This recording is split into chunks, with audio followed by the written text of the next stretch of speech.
सभी को जय माता दी। तो चलिए आज हम जानते हैं एक बहुत ही रोचक प्रश्न और जो बहुत ज़्यादा हमारे लिए कॉमन है। तो आचार्य जी आप मुझे ये बताइए कि आज हमें सबसे ज़्यादा एक चीज़ देखने को मिलती है और सुनने को मिलती है कि रिलेशनशिप में आज की डेट में बहुत सारे चैलेंज हमें देखने को मिलते हैं, जैसे हस्बैंड वाइफ के बीच में लड़ाइयाँ होना और आपस में ना बनना, और यहाँ तक कि हमें आज देखने को मिलता है कि डिवोर्सेस बहुत ज़्यादा हो रहे हैं। तो हम जानना चाहते हैं कि हमारे वास्तु में इसका क्या निवारण है, उसका क्या सलूशन है कि हम इस पे काम कर पाएँ। तो हम इस चीज़ के बारे में आपसे जानना चाहते हैं। आपने एक बहुत अच्छा और रोचक प्रश्न पूछा जो आज कॉमन है सबके लिए। लोग ये जानना चाहते हैं कि आज रिलेशनशिप हस्बैंड वाइफ के बीच में क्यों ख़राब होती है, कैसे ख़राब होती है, उसके क्या क्या कारण होते हैं। तो आज मैं आपके साथ कुछ कॉमन प्रॉब्लम्स शेयर ज़रूर करूँगा जो लोगों के साथ अक्सर होती है। तो आप लोग इसको प्रॉपर तरीके से नोट ज़रूर करेंगे। हस्बैंड वाइफ जो स्पाउस होता है उसके बीच में रिलेशनशिप ख़राब होने का सबसे इम्पॉर्टेंट होता है एक जोन, कि किस जोन में आपका बेडरूम हो, कहाँ पर आपका स्लीपिंग है, किस तरीके से आप सोते हैं, वो बहुत इंपॉर्टेंट है। तो एक दंपति के लिए जो एक बेडरूम है वो हमेशा साउथ वेस्ट जोन में उनका बेडरूम होना चाहिए, और बेडरूम में जब भी वो सोएं तो उनका जो पॉस्चर है वो हमेशा साउथ और नॉर्थ की तरफ होना चाहिए, यानी कि सोते वक्त उनका जो सिर है वो हमेशा साउथ की तरफ होना चाहिए, पाँव उनके नॉर्थ की तरफ होने चाहिए। और हमेशा जो फीमेल है उसको हमेशा अपने हस्बैंड के लेफ़्ट साइड में सोना है, यानी कि बाएं साइड में उनको सोना है, तो रिलेशनशिप ठीक रहेगा। पहला कॉमन कारण ये है कि उनका साउथ वेस्ट जोन में उनका बेडरूम होना चाहिए। दूसरा जो कारण है वो सबसे बड़ा ये है कि जो बेडरूम है वो कभी भी उसके अंदर क्लटर्स नहीं होना चाहिए, यानी कि क्लटर फ्री होना चाहिए वो, यानी कि वो अव्यवस्थित नहीं होना चाहिए। कई बार हम देखते हैं कि एक बेडरूम के अंदर बहुत सारा सामान इधर उधर पड़ा हुआ है, देखने में बहुत बुरा लग रहा है, चादर टेढ़ी मेढ़ी है, बिस्तर जो है वो टेढ़ा मेढ़ा हो रखा है, गद्दे उल्टे सीधे हो रखे हैं, सामान इधर उधर पड़ा हुआ है, तो उससे क्या होता है वो एनर्जी इम्बैलेंस होती है हमेशा। तो कभी भी बेड के ऊपर या बेड के आसपास कभी भी क्लटर्स नहीं होना चाहिए, क्लटर फ्री आपका बेडरूम होना चाहिए। तीसरा जो कारण है वो ये होता है कि जो आपका बेडरूम है, जैसे दीवान बेड लोग ले लेते हैं, तो दीवान बेड के अंदर बहुत सारी फालतू के सामान भर लेते हैं जो कि यूज़ नहीं होने वाला होता है। जैसे कुछ इलेक्ट्रॉनिक डिवाइसेस होते हैं जो ख़राब हो चुके होते हैं, तो उनको अपने बेडरूम के अंदर लोग डाल देते हैं। तो आपके बेडरूम के अंदर कभी भी कोई इलेक्ट्रॉनिक डिवाइस जो ख़राब हो चुका है वो आपके बेड के अंदर नहीं होना चाहिए। इसके अलावा आपके बेडरूम के अंदर बहुत सारे लोग इलेक्ट्रॉनिक डिवाइसेस रख लेते हैं, जैसे टीवी है, टीवी वैसे बेडरूम में नहीं होना चाहिए वास्तु के हिसाब से। इसके अलावा और भी बहुत सारे म्यूजिक सिस्टम हो गया, उसके अलावा और भी बहुत सारे इलेक्ट्रिकल और इलेक्ट्रॉनिक डिवाइसेस लोग अपने बेडरूम के अंदर रखते हैं, तो वो भी नहीं होना चाहिए। ये आपका बहुत बड़ा कारण है। इसके अलावा जो बेडरूम का जो कलर है वो बहुत इंपॉर्टेंट माना जाता है, क्योंकि कलर थेरेपी आपके माइंड के ऊपर, आपके सबकॉन्शियस माइंड के ऊपर बहुत बड़ा इफेक्ट डालती है।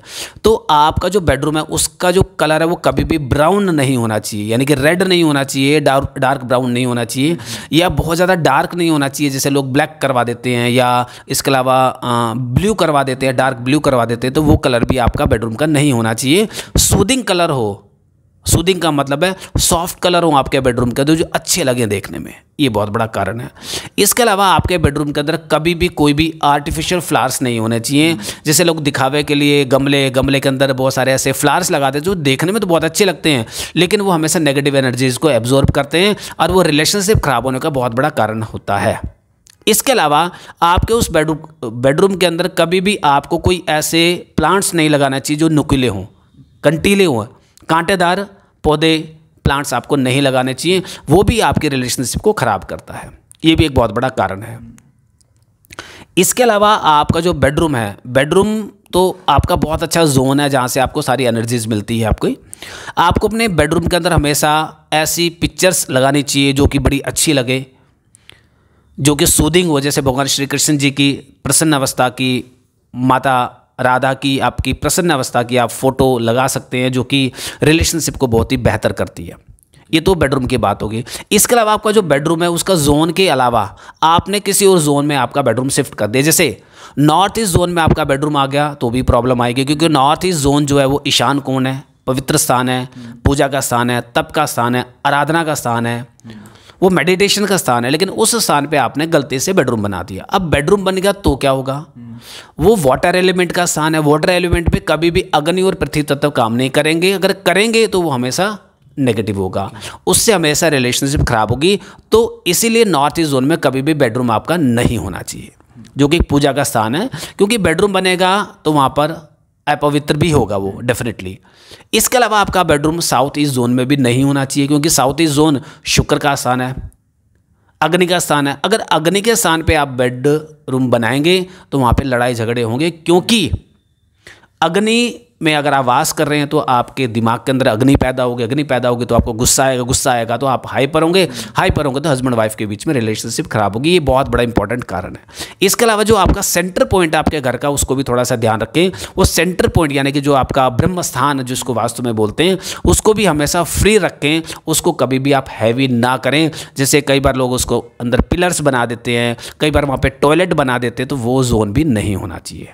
इसके अलावा आपका जो ईस्ट की डायरेक्शन है बहुत इंपॉर्टेंट है, जहाँ पे सूर्य उदय होता है, उस डायरेक्शन में कभी भी आपको अपना स्टोर रूम नहीं बनाना है। स्टोर रूम जो कि स्टोर करने का स्थान माना जाता है, तो कभी भी वहाँ पे आपको स्टोर रूम नहीं बनाना है। तो ये कॉमन रीजंस मैंने अभी आपको बताए हैं। अगर आप इन रीजंस को अवॉइड करेंगे तो डेफिनेटली आपकी रिलेशनशिप अपनी वाइफ के साथ और वाइफ के अपने हस्बैंड के साथ बहुत बेहतर हो पाएगी। और बहुत सारे ऐसे रीजंस हैं जिनको आप अवॉइड कर पाएंगे। और मैं चाहता हूँ कि लोग ऐसी गलती ना करें, क्योंकि आज की डेट में डाइवोर्सेस देखने को बहुत ज़्यादा मिल रहे हैं। शादी होते ही कुछ एक साल में ही उनके डाइवोर्सेस हो जाते हैं और मुझे बड़ी पीड़ा होती है। तो मैं ये चाहता हूँ कि लोग इन बातों को अवॉइड करें, वास्तु को मानें, इसको अपनी ज़िंदगी में उतारें, तो हम देखेंगे कि उनके वास्तु को अपना करके उनके रिलेशनशिप बहुत बेटर हो पाएंगे। और बाकी जय माता दी सभी को। बहुत बहुत धन्यवाद आचार्य जी, और बहुत अच्छी जानकारी आज हमें जानने को मिली, जिससे हम आने वाले फ्यूचर में अपने रिलेशनशिप को बहुत बेटर बना सकते हैं। और आपके लाइफ में कोई भी अगर ऐसी चीज़ें हैं जो कि आपको परेशान कर रही हैं और आप उसके बारे में जानना चाहते हैं, तो आप हमें कमेंट बॉक्स में ज़रूर बताएं। तो हम कोशिश करेंगे कि उस टॉपिक पे वीडियो आपको हम बना के दें जो कि आपकी लाइफ को अच्छा कर सके। Thank you so much. जय माता दी।